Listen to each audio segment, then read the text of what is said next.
السلام عليكم ورحمة الله تعالى وبركاته. كم جرتن نجتني hordoftoota keenya isiniin jenna. Mee har'aa oomishaa turree wanni facaa turree alhamdulillahi shukriin rabbiin haa ga'u.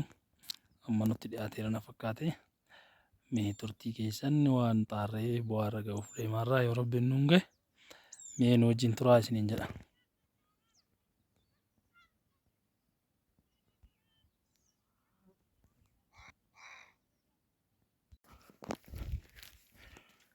Ga'uuf torbee takka lama maashaallah jedha